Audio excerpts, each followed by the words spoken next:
first just kind of talk about quarterback situation yesterday and going into it, having Jeremy out there. How did that kind of work out for you, and what did you see out of those guys yesterday?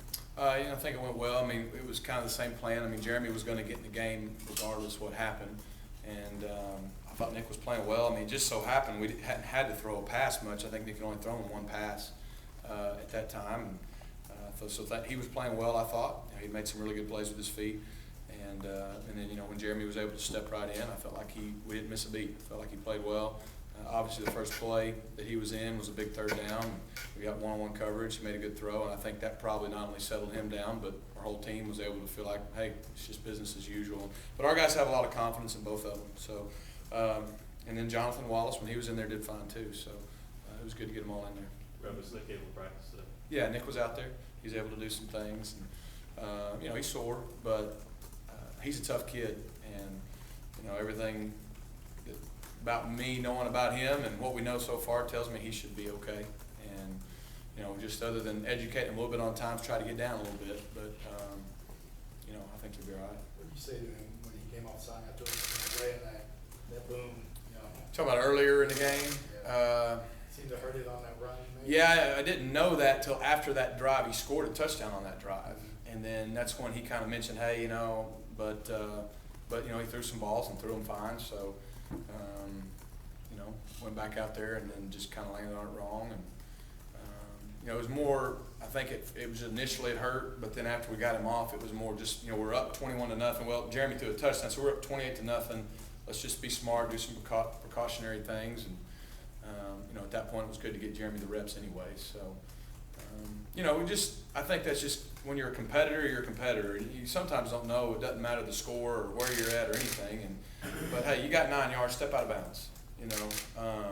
Know the situation. If it's a big third down where I got to get it, or the game's on the line, or it's to score a touchdown, then yeah, maybe you try to run somebody over. But I think it's a good lesson of just protecting yourself a little bit when you can. Right, you said Nick was able to do some things today. What was he able to do? What wasn't he able to do? He was able to do everything what we do on a Sunday night. Well, we don't ever throw that much on a Sunday night, but with what we were able to do, he was able to do it, and without really any issues. So would you have felt? Obviously, it wasn't the same situation like you said, 28-0. But if it was a closer game, an SEC game, would you have put him back in the game? We didn't get to that point with the Docs, but from what I know, I think that would have been a possibility. Yeah, and so, like I said, every time this year he's had any little issue, he's been tough. And since it's nothing major, we feel good about where he's at. And he'll work hard to get back. Talk about the different attributes Jeremy and Nick provide. It seems like Jeremy said after the game, he likes the deep ball, he likes that progression, throwing. Yeah. Whereas Nick is a better runner than he is. Yeah, Jeremy's deceptive. He can run. It's a different style. He's more of a downhill guy, and Nick is a little more out in space. But I think they both like and throw the deep ball well. But Jeremy's a pure passer. He's good on rhythm and timing throws, and like you said, going progression to progression. Nick's really good when things break down. They have their strengths. And they have the things they need to work on. They both can run our system without a lot of limitations. We know when one gets in there over the other, maybe there's one thing here or there that the other does better than the other, so you try to accentuate those things. But as far as in certain situations, if you had to call certain things, you don't feel like you're limited. But Jeremy, as you can see him, he comes in the first play and throws a really nice deep ball. And, sometimes that's the best ball to throw first because you can just kind of turn it loose. At the same time, it's not easy. I don't care if you're a true freshman or a senior to come in cold off the bench on 3rd and 13 and throw a whatever yard touchdown pass it was. So that was big. Rhett, after you graded the film, anything sort of stand out to you, players or any aspect? What stood out to me is that, our guys, the best thing they did is we didn't have a mental letdown. I thought it spoke to some maturity about our guys. I mean, they took care of business early. And so I thought from that standpoint, I was proud of them. I was really worried going in that, that's a team that's been really good against the pass and had played some teams like Miami and others very tough. And so our guys came out with that mindset and kind of put the issue away pretty early, which I thought was big. It allowed us to get other guys in the game. I didn't like how we got sloppy towards the end of the game. We had a couple penalties.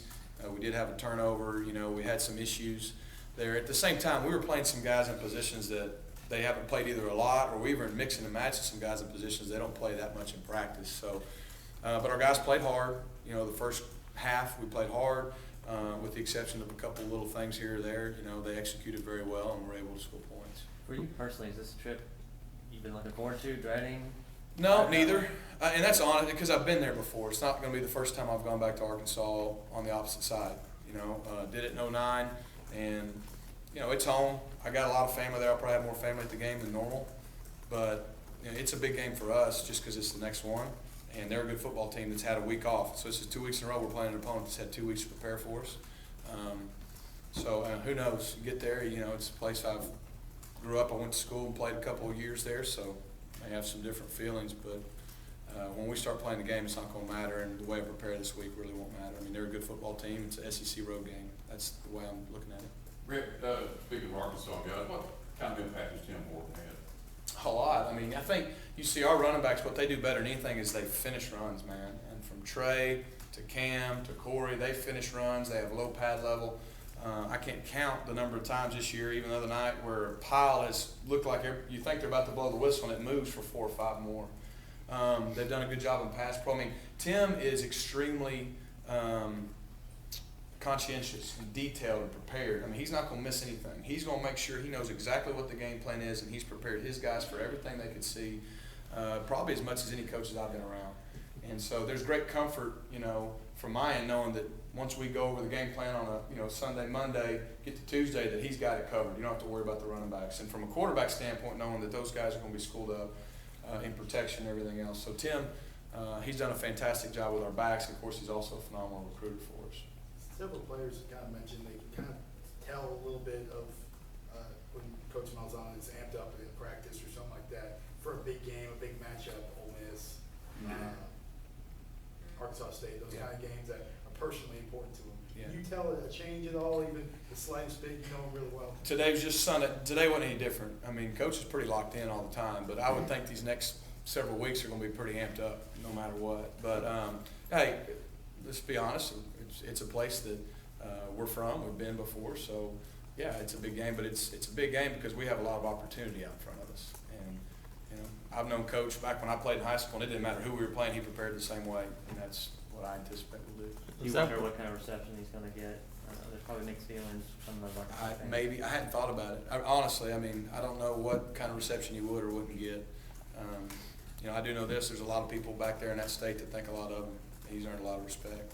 In this situation with a team that has kind of come out of nowhere to catch everybody's attention and kind of moving up the rankings, how much does it help having a coach like Malzahn that kind of treats every game like a lot? That's one of Coach's biggest strengths is, I mean, he's going to prepare. It doesn't matter if you're playing an NFL team or you're playing a junior high team. He's going to take it the same way. And I mean that. I mean, it was that way when I was playing. It was always, what's worst case scenario we're going to get ready for. And I think that consistency is good for our players. It's good for us as coaches. And, you know, I mean, I think that bodes well for us. I think last week's a good example. Our guys showed up ready to play when probably a lot of teams wouldn't. But it's going to be that way every week. The stakes change every week, and we're going on the road to SEC opponent.